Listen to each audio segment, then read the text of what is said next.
The drop-down menus feature in Google Docs allows you to insert different drop-down menus for your students to choose from right in their assignments in Google Docs and Google Classroom.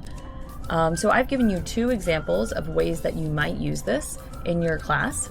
There's really countless options here. It works great for any time students are going to be selecting an option that's relatively short, like 4 to 5 words. So the first example here is group roles. I like to have students select their group role right on their classwork. That way they remember and they have right in front of them what their group role is for the day in their discussion. So here they would click here and they could select which of these roles they are. And I of course set those up so you could change that to be whatever you would like it to be. Another way this is a great option is to do a quick reflection at the end of class.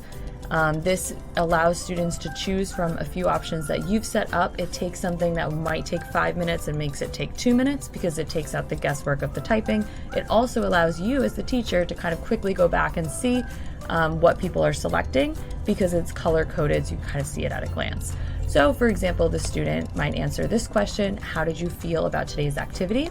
They select it and they have, I loved it, it was good, it was just okay, or I hated it. And again, these are things that you set up yourself, so you can make them whatever colors or whatever text that you want.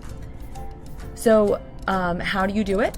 You go up to the top, so you would type in a question if you want. So I'm just gonna write question as a little placeholder there.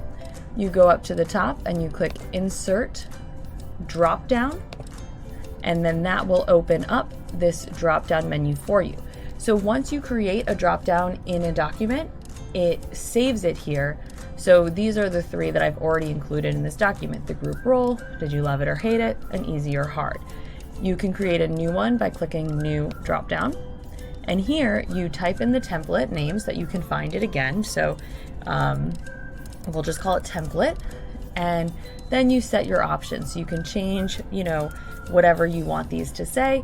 And then in this button here, you can change your colors.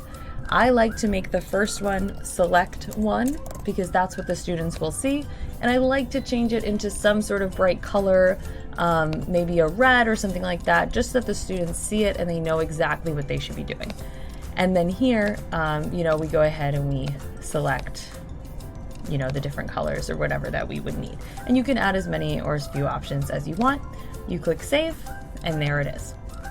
Now, to change the font or the size, see how this one up here, this select one in the reflection is a little bit bigger. You do that by selecting it and actually changing the size up in the top. You can make it bold, right? You just alter the font like you would regular text. That's it. That's all you have to do to insert your drop downs.